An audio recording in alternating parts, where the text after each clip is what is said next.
Football féminin, une grande dame du football français, de l'OL, a tiré sa référence samedi soir à l'issue de la finale de la Coupe de France. Je veux bien sûr parler de Sonia Bonpastor. Retour sur la carrière de cette légende du football. J'ai envie de dire au revoir madame. Je me souviens assez bien de tous mes passages dans les différents clubs, de mes débuts, même étant plus jeune avec mes copains d'école à l'USMER en mixité.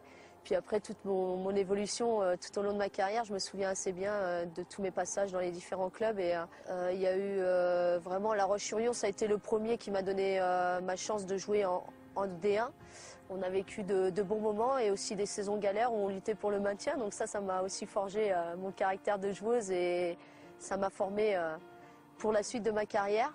Ensuite, il y a eu Montpellier où vraiment avec Louis Nicolin, ça a été le premier club à croire au football féminin et à donner l'opportunité à des joueuses de vivre de leur passion un petit peu.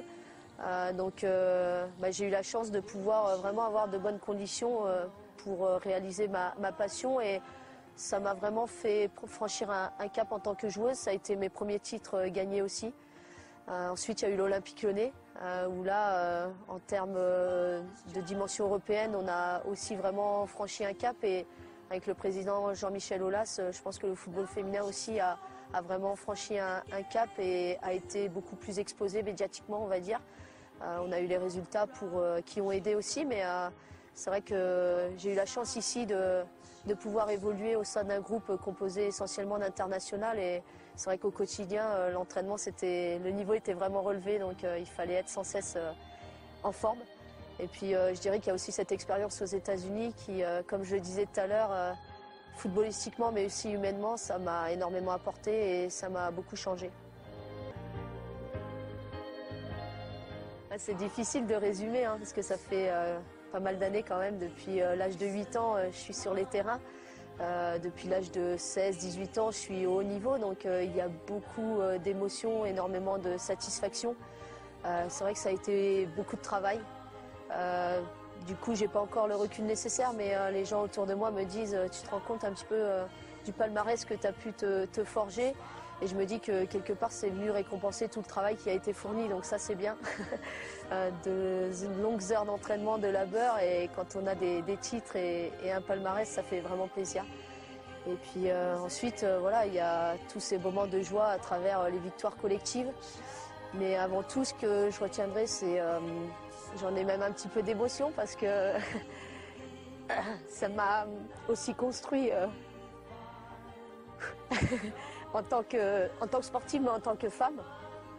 Et c'est vrai que le fait d'avoir vécu tous ces moments en groupe, en collectivité, ça apporte énormément de bonheur, de joie et en plus en termes de valeurs.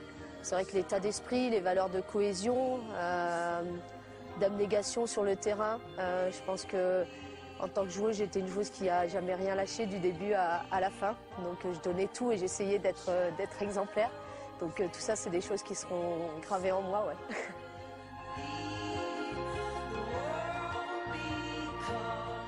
Ouais. Juste dire que voilà, j'ai vraiment eu la chance d'avoir une carrière pleine et avec beaucoup de satisfaction. Donc je mesure aujourd'hui la chance que j'ai d'être entourée par les gens qui m'ont entourée et par les clubs qui m'ont donné l'opportunité de devenir la joueuse que j'ai été. Donc voilà, je suis heureuse et je doute pas d'être heureuse encore dans ma vie future.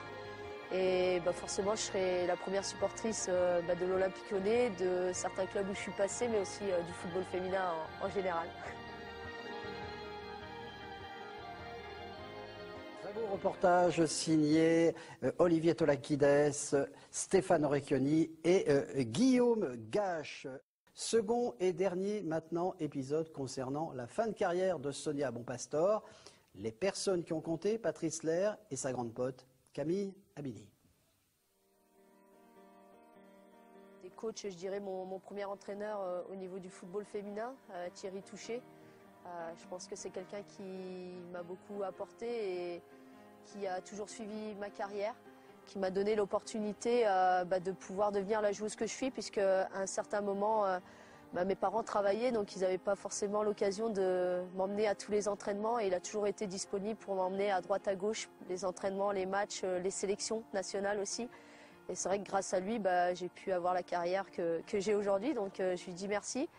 Après, il y a eu un formateur aussi à Clairefontaine, Gérard Prêcheur, qui, en termes de joueuse de haut niveau, je pense que c'est lui qui m'a façonnée, qui m'a construite. Et du coup, si j'en suis là aujourd'hui, c'est aussi grâce à lui.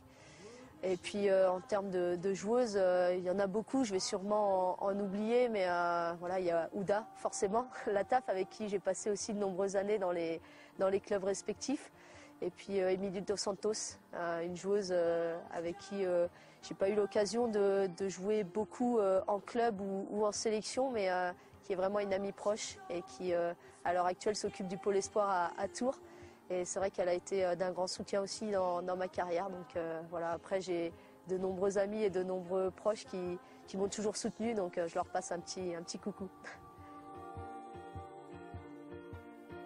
C'est vrai qu'avec Patrice, il y a une grande confiance entre nous. Je le disais récemment lors de Drôles de Dames, mais je crois que Patrice c'est l'entraîneur avec qui j'ai gagné tous mes trophées. Donc ça prouve toute sa valeur. Et je l'en remercie encore parce que c'est vrai que ce soit la Ligue des Champions, les différents titres de championne de France, mais aussi les Coupes de France, c'est aussi grâce à lui. Et quelque part, quand dans quelques années, je me retournerai sur ma carrière, mon palmarès, je pourrais encore me rappeler qu'il a été pour beaucoup dans ma réussite sportive. En tout cas, il m'a toujours fait confiance et souvent confié le rôle de capitaine. Et j'espère que j'ai pu lui rendre ce qu'il m'a apporté en tant que coach. Là, on se connaît par cœur avec Camille, donc c'est vrai que toutes les deux, on a un caractère assez fort. Elle est têtue puisqu'elle est bretonne et moi, c'est vrai que j'aime pas avoir tort non plus. Donc quand on a deux points de vue différents, on lâche pas l'affaire toutes les deux. Donc ça fait un peu des étincelles, mais après, on se connaît vraiment bien et on sait que sur le terrain, des fois, la voix peut monter, mais il n'y a jamais de mauvais coups ou de choses méchantes. En tout cas, je serai toujours derrière elle et quelque part, je suis fière de ce qu'elle a accompli. Et même si je finis ma carrière, je serai sa première supportrice. Et c'est vrai que je continuerai à suivre ses performances comme les performances de pas mal de mes coéquipières. Camille, j'ai toujours dit, je la considère comme ma petite sœur. C'est quelqu'un de très important pour moi et c'est vrai que je pense que je lui ai aussi beaucoup apporté.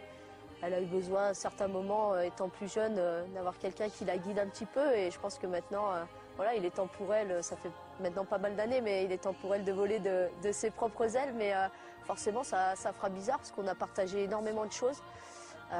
Elle a été présente dans ma vie footballistique, mais aussi dans ma vie de femme, dans les bons comme dans les mauvais moments. Et c'est vrai que ça, je l'oublierai jamais. Et on n'oubliera jamais, bien sûr, Sonia Bonpastor.